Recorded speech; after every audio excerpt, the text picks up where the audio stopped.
teman-teman, welcome back to my YouTube channel. Bersama saya Ilyasar Yakobus Lilis.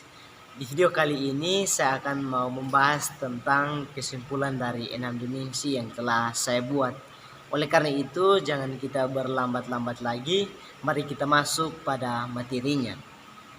Secara garis besar, administrasi gereja baru atau biasa disingkat dengan AGB selalu berbicara tentang dinamika masalah-masalah yang selalu terjadi atau yang dialami dalam gereja dan tindakan atau tingkah laku yang dapat diambil untuk menyelesaikan masalah tersebut.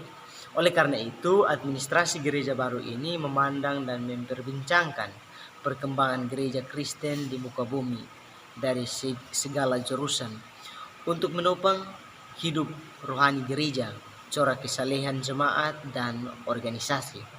Kata kunci yang bisa kita ambil yaitu memahami tentang apa itu Alkitab, teologi dan doktrin, apa itu kebijakan gereja, apa itu manajemen dan kepemimpinan gereja, apa itu budaya organisasi gereja, apa itu ekologi dan apa itu evaluasi kinerja. Yang pertama adalah Alkitab, teologi dan doktrin. Menurut Dr. Harun Hadiwijono, yaitu Alkitab adalah hasil penulisan manusia yang bersaksi, yang menjadikan kitab suci berdaulat bukan sifatnya yang ilahi, melainkan karena kitab suci berisi kesaksian akan karya penyelamatan Kristus. Firman Allah yang sejati di dalam Alkitab, manusia bersaksi tentang karya penyelamatan Allah yang dilakukan dalam Kristus. Tetapi di dalam segala usaha manusia, itu Roh Kudus bersaksi tentang Kristus. Alkitab oleh karenanya adalah alat Roh Kudus untuk menyelesaikan karya penyelamatan Kristus, baik dalam perjanjian lama maupun dalam perjanjian baru. Kesaksian tentang karya penyelamatan Allah yang dilakukan dalam Kristus. Menurut Miller J. Erickson, memberikan definisi teologi ialah bidang studi yang berusaha untuk menyampaikan suatu kenyataan yang berhubungan secara logis tentang doktrin-doktrin iman Kristen yang terutama berdasarkan Alkitab, ditempatkan dalam konteks kebudayaan pada umumnya dan dikalimatkan dalam bahasa masa kini dan berhubungan dengan masalah-masalah kehidupan. Menurut Bernard Ariev Siddhartha, istilah lain doktrin adalah ajaran. Ajaran itu juga dapat disamakan dengan doktrin. Doktrin ini merupakan tampungan dari norma sehingga doktrin menjadi sumber hukum.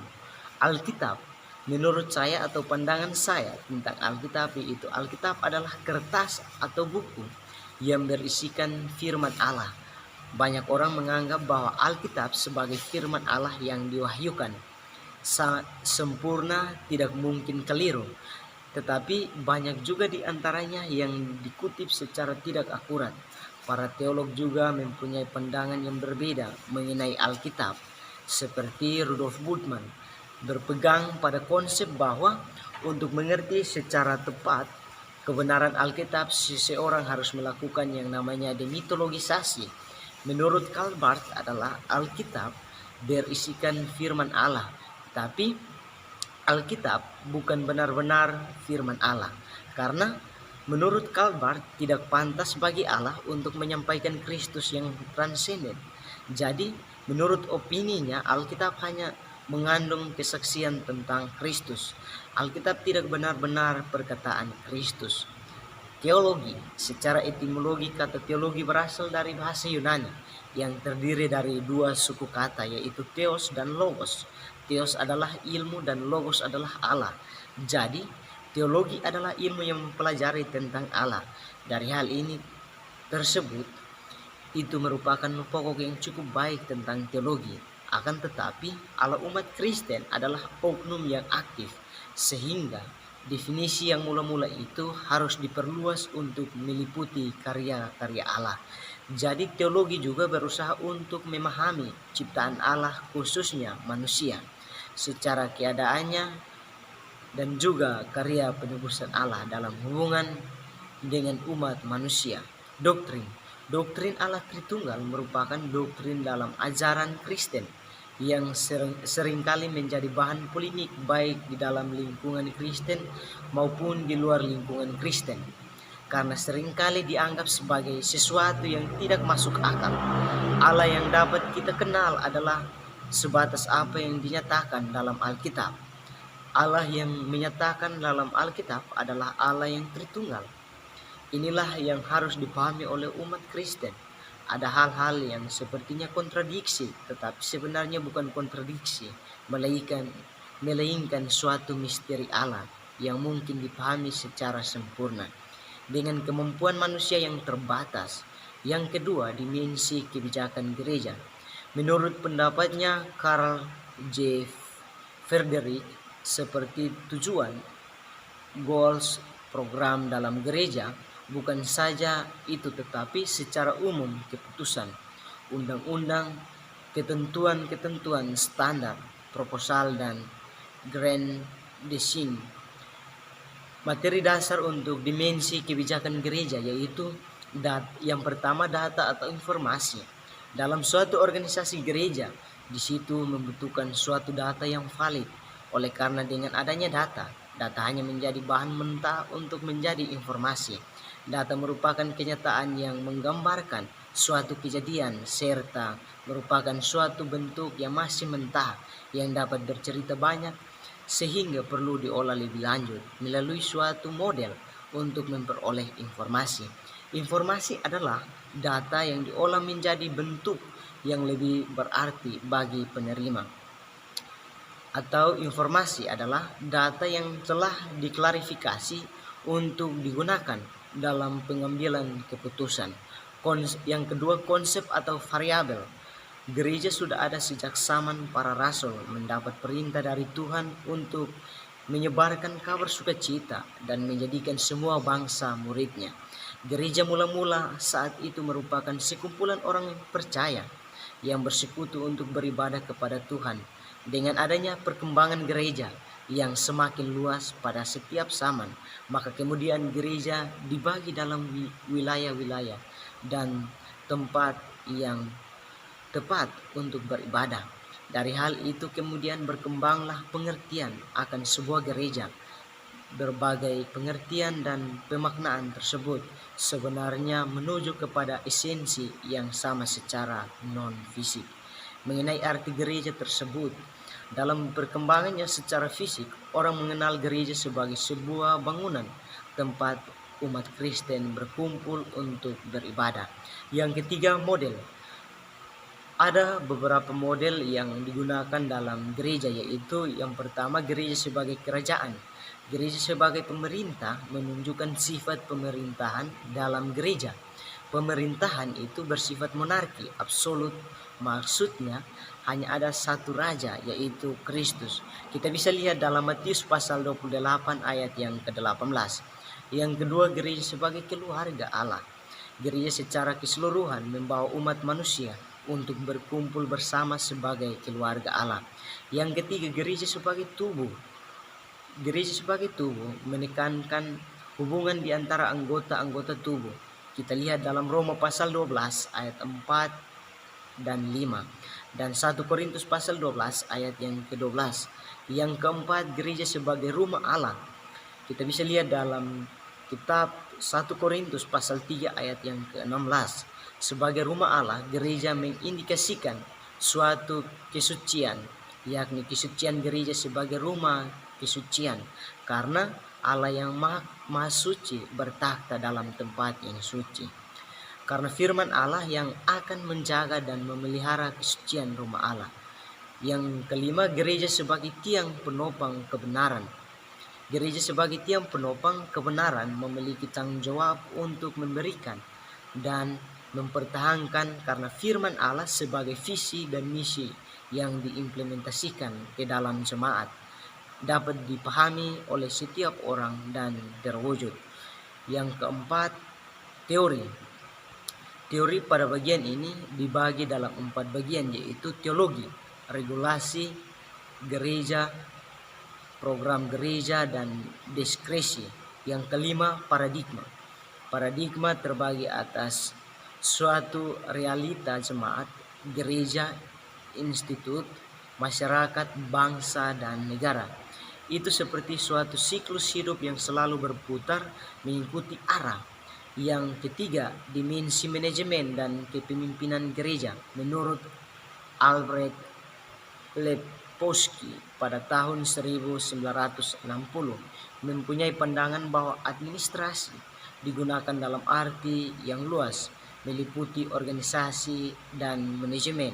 Manajemen adalah kemampuan memimpin, memberi petunjuk, dan membimbing suatu organisasi dalam mencapai suatu tujuan yang ditentukan terlebih dahulu.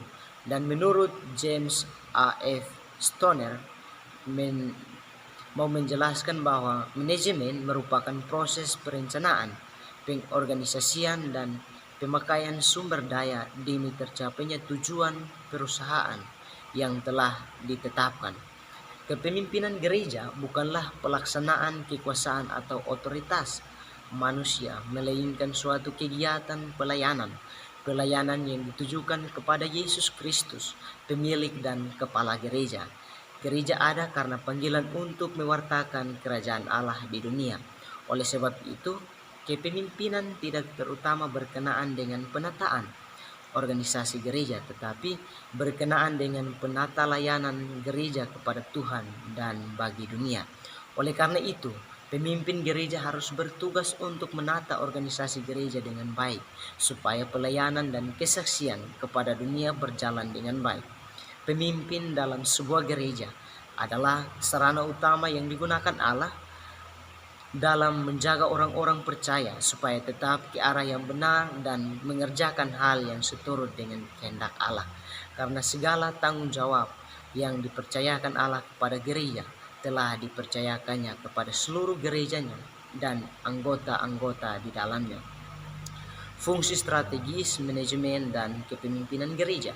Kepemimpinan yang strategis merupakan kemampuan seseorang untuk mengantisipasi, memimpikan, mempertahankan fleksibilitas, berpikir secara strategis, dan mampu bekerja sama dengan orang lain untuk memulai perubahan yang menciptakan masa depan yang lebih baik.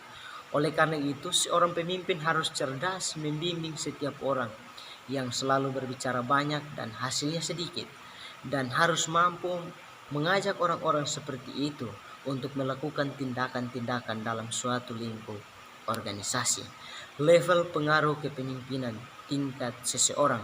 Untuk mencapai level pengaruh haruslah melihat pada kitab Sakaria pasal 8 ayat yang ke-23 yang berkata bahwa beginilah firman Tuhan semesta alam.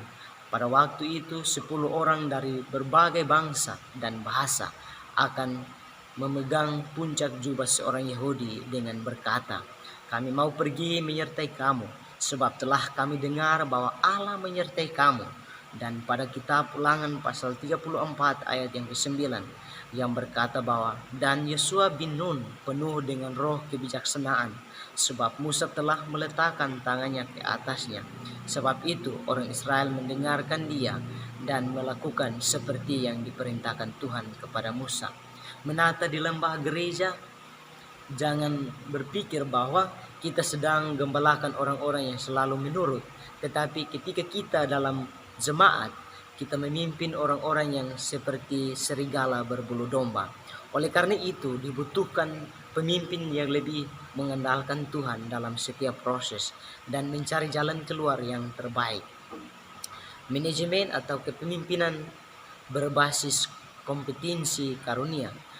Kepemimpinan berbasis kompetensi yaitu kepemimpinan yang bertanggung jawab karena yang dinilai seseorang pemimpin adalah rasa tanggung jawabnya.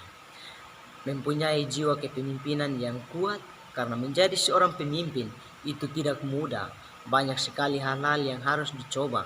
Di situ membutuhkan mental dan fisik harus kuat.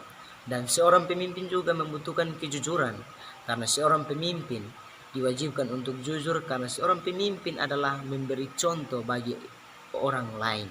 Pemimpin berbasis karunia yaitu kasih Allah yang telah dicurahkan kepada kita melalui tuntunan Roh Kudus yang diberikan bagi kita. Oleh karena itu, karunia merupakan suatu pemberian anugerah Allah untuk kepentingan umatnya. Karunia juga diberikan Allah kepada manusia bukan untuk menambah gengsi seseorang. Orang yang memimpin dengan kemauan dan kepintarannya akan sia-sia kalau dibandingkan dengan orang yang memimpin suatu jemaat berdasarkan karunia dan roh dari Allah itu sendiri. Manajemen dan kepemimpinan berbasis firman dan roh.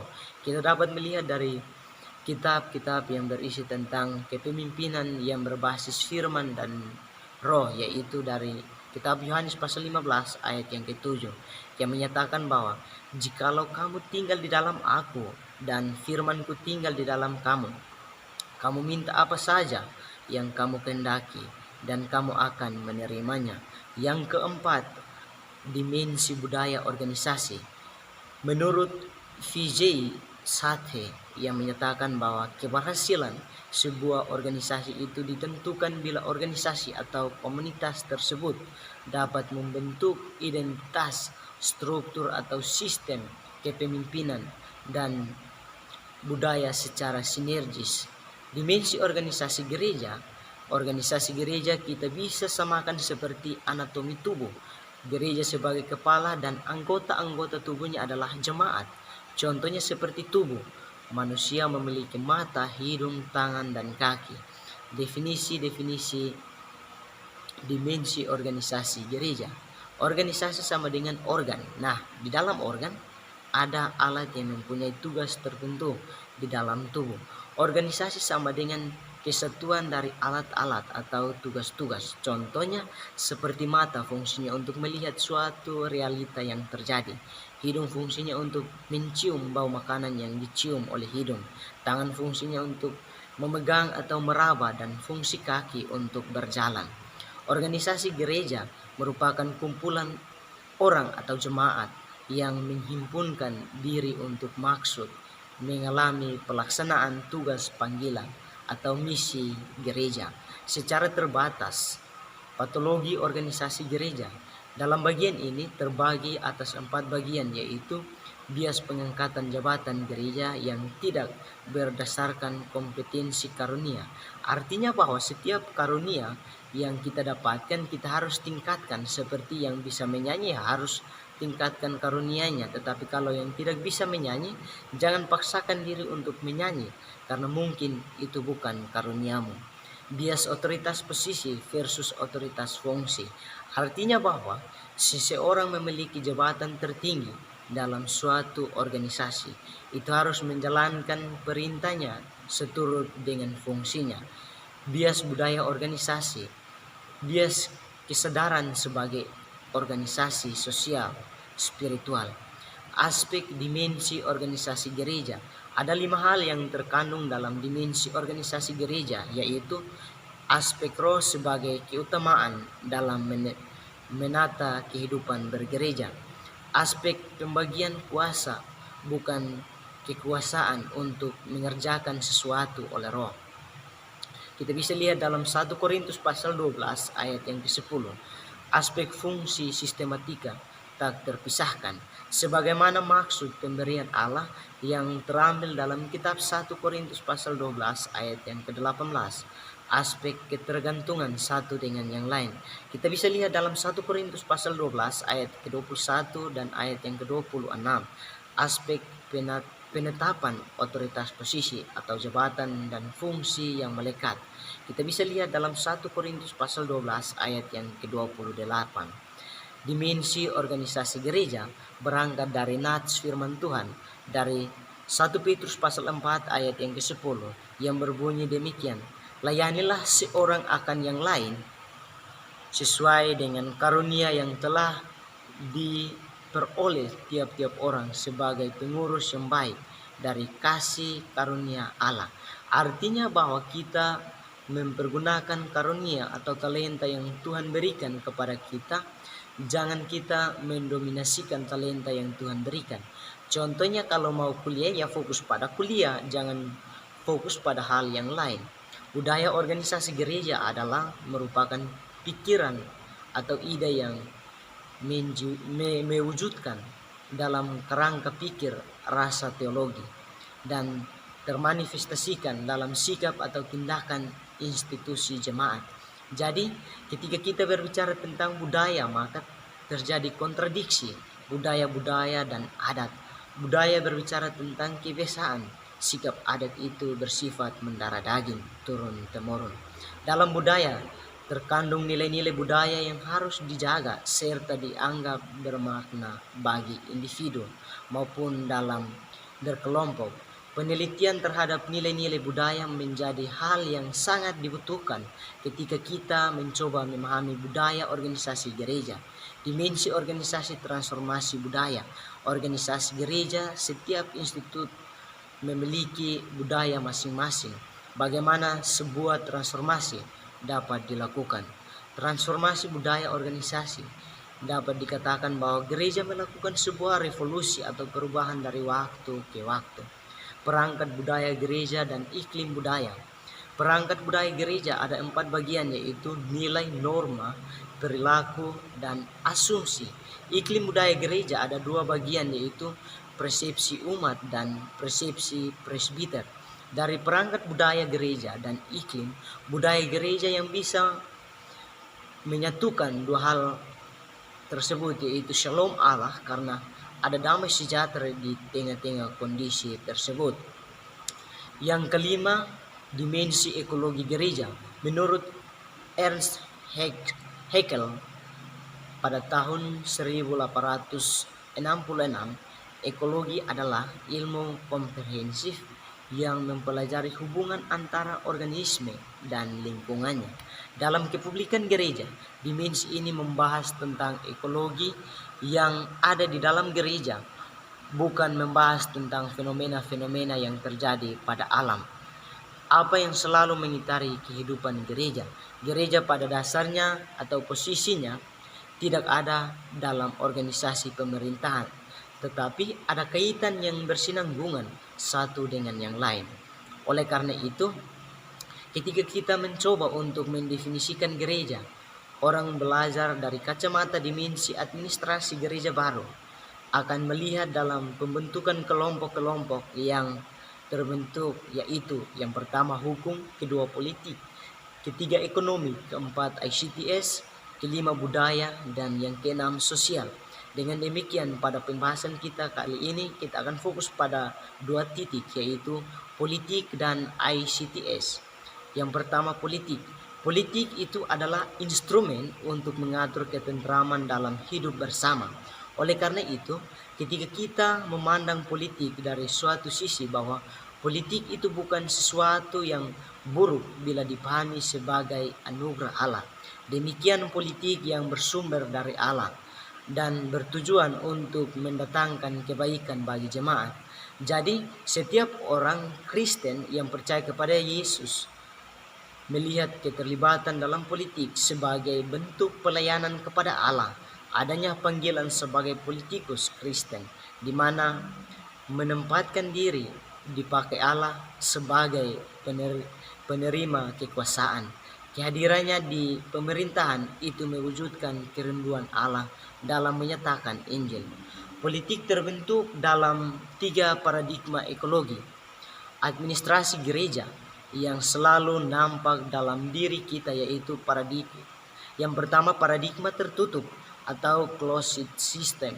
Dalam hal ini dijelaskan bahwa gereja tidak mau terbuka pada perubahan-perubahan yang terjadi, tetapi gereja ingin menetap pada posisi semulanya. Yang kedua, paradigma terbuka atau open system. Dalam hal ini menjelaskan bahwa gereja benar-benar terbuka ruang untuk menerima perubahan yang terjadi pada era sekarang ini. Contoh kita bisa ambil bahwa gereja mau ikut berpartisipasi dalam melakukan ibadah online. Yang ketiga, paradigma sedang atau moderate system. Dalam hal ini mau menjelaskan bahwa paradigma ini mendominasi kedua paradigma di atas, kadang terbuka dan kadang tertutup. Dimensi ekologi politik administrasi gereja baru. Mari kita mulai dengan keyakinan normatifnya, yakni bahwa politik itu mulia. Jangan kurang dari pengertian ini. Apa itu politik? Ketika kita berbicara dengan politik, itu berbicara dengan maksud yang harus dilakukan untuk seseorang pemimpin gereja. Karena ketika seorang pemimpin meninggalkan politik dalam gereja, maka kita akan merasakan yang namanya gereja itu akan terombang-ambing. Politik sama dengan perumusan kebijakan. Partisipasi gereja adalah mempersiapkan dan mengutus jemaat terlibat dalam proses perumusan kebijakan. Oleh karena dengan adanya politik, maka politik itu seperti perumusan kebijakan. Seperti kebijakan seorang pemimpin gereja untuk mengetahui nama bupatinya dan anggaran yang dikonsumsi pada kabupaten tersebut. Yang kedua, ICTS atau informasi komunikasi teknologi. Hidup di era sekarang ini, suka atau tidak suka, kita sudah hidup di era 4.0. Tidak ada ruang untuk menolak. Dunia sekarang ini ada dua macam dunia, yaitu dunia online dan dunia offline. Fenomena yang bersumber dari penataan sistem ICTS, dulu adanya naik taksi Argo, sekarang tidak ada lagi, hanya ada taksi Gogo. Dulu cari hotel susah, sekarang tinggal booking lewat Gjet saja udah deal. Dulu ada kopi hitam, sekarang ada black coffee yang harganya jauh berbeda dengan kopi. Seorang pendeta di zaman sekarang pun harus bisa menerima dan menyesuaikan. Seorang hamba Tuhan harus menyamar. Strategi pewartaan meliputi 4 bagian, yaitu trending church, yaitu gereja berbasis offline non internet. Yang kedua, e-church, yaitu gereja berbasis sharing informasi berbasis website. Yang ketiga, church 2.0, yaitu gereja berbasis percakapan rasional atau bernalar, dalam hal ini media sosial daring.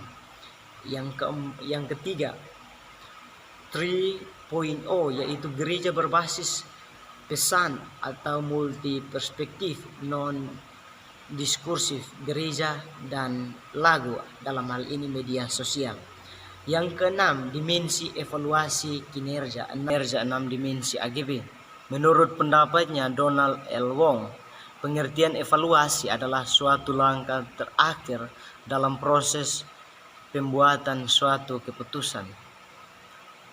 Prinsip-prinsip yang perlu diketahui bagaimana kita mengevaluasi dari 6 dimensi, yaitu dari evaluasi Alkitab, teologi, doktrin, filsafat, metode, dan teori atau multidisiplin. Oleh karena itu, kita dapat katakan seperti berikut. Alkitab sebagai jantung untuk menata layani dalam jemaat. Dari Alkitab, maka doktrin bertindak untuk memeriksa Alkitab, karena Alkitab terbentuk dalam rentan waktu yang cukup lama, memiliki sejarah yang cukup panjang. Teologi, ketika kita masuk teologi, artinya bahwa kita sedang memasuki lembah yang begitu dalam, sehingga kita perlu untuk berintrospeksi diri dengan baik. Dan yang bisa membantu kita yaitu filsafat, karena untuk memahami sesuatu yang tidak selalu tampak seperti apa yang ada dalam permukaan, tetapi filsafat membantu kita untuk dapat mengerti siapa diri kita yang sesungguhnya. Selain itu, filsafat mendidik kita untuk memikirkan suatu perbuatan yang baik, karena filsafat mengajarkan kita tentang bagaimana kita bergumul dengan pertanyaan-pertanyaan yang mendasar. Metode itu berkaitan erat dengan yang namanya bagaimana caranya untuk kita bisa dapat menemukan jati diri pelayanan yang baik dan benar. Teori atau multidisiplin, ketika pribadi kita hanya fokus pada suatu bidang, itu tidak bisa, tetapi kita harus mampu menguasai semua bidang yang kita dapatkan, yang bisa kita terapkan di dalam suatu lingkungan jemaat. Kalau kita hanya menguasai suatu bidang, kita sama seperti raksasa dalam tempurung. Artinya, kita tidak bisa mampu mengevaluasi suatu kegiatan hanya dengan suatu ilmu. dimensi evaluasi kinerja administrasi gereja baru. Berangkat dari yang namanya akuntabilitas kinerja administrasi gereja baru yang menjadi pertanggungjawaban, dan pertanggungjawaban tersebut tentang tugas dan panggilan gereja itu sendiri, dan ukurannya hanya dalam Alkitab. Roh yang bernyala-nyala seperti ayat firman Tuhan dalam Roma pasal 12 ayat yang ke-11. Histeris yang kita lakukan kita lihat pada firman Tuhan yang tercatat dalam Nehemia pasal 8 ayat 3 dan 4, Mazmur pasal 119 ayat yang ke-92. Dari situlah maka terpelihara model kehidupan gereja mula-mula, seperti dalam Kisah Para Rasul pasal 2 ayat 41 sampai dengan ayat yang ke-47. Maka kita lihat bahwa kita harus bertumbuh dan bisa berbuah roh, seperti ayat firman Tuhan yang tertulis dalam kitab Galatia pasal 22 ayat yang Galatia pasal 5 ayat yang ke-22 sampai dengan ayat yang ke-23. Maka disitulah tercapainya desain Allah dalam hidup kita, seperti yang tercatat dalam ayat firman Tuhan pada kitab Yeremia pasal 29 ayat yang ke-11. 5 prinsip evaluasi dimensi kinerja AGB. AGB bukan pengertian yang baru, tetapi AGB selalu mengikuti keteladanan Yesus Kristus yang menjadi kepala gereja. Perbedaan yang terjadi antara AGL dan AGB seperti sangat sempit. Yang dievaluasi itu hanya program kerja dan keuangan, tetapi harus mengevaluasi semua aspek penata layanan yang terjadi dalam gereja. Maka sistem presbiterial adalah suatu sistem di mana gereja memberi diri untuk dipimpin oleh para presbiter yang keputusan tertinggi dalam persidangan presbiter atau majelis jemaat. Gereja dipimpin oleh pejabat-pejabat gerejawi yang secara kolektif aktif dalam pelayanan jemaat. Maka disinilah dibutuhkan prinsip-prinsip dalam suatu lingkup gereja. Prinsip AGB bukanlah sebuah permodalan gereja yang baru, tetapi sebuah model gereja yang diperbarui oleh Allah di dalam Yesus Kristus dan Roh Kudus. Kita bisa lihat dalam Ibrani pasal 13 ayat yang ke-8. Prinsip-prinsip AGB diilhami oleh kebenaran Allah di dalam sumber-sumber kebenaran Alkitab. Berbagai tulisan dan ide-ide individual kita bisa lihat dalam kitab Ibrani pasal 8 ayat 10 dan ayat yang ke-11. Prinsip-prinsip AGB merupakan aktivitas kelembagaan gereja yang sifatnya terus-menerus diperbaharui, seperti dalam Roma pasal 12 ayat 2. Prinsip AGB bekerja berdasarkan hukum atau prinsip yang mengerjakan apa yang Yesus dan Roh Kudus kerjakan. Ketika bisa kita lihat dalam Yohanes pasal 14 ayat yang ke-12 hingga ayat yang ke-14. Prinsip AGB adalah upaya bersama secara sistematis dan komprehensif membangun orang mencari Yesus. Ketika kita bisa melihat dalam Yohanes pasal 12 ayat yang ke-21. Mungkin cukup di sini video saya. Kita akan jumpa di video-video saya yang akan datang. Oleh karena itu, jangan lupa like, komen, dan subscribe. Terima kasih. Thanks for watching. Don't forget to like, comment, and subscribe.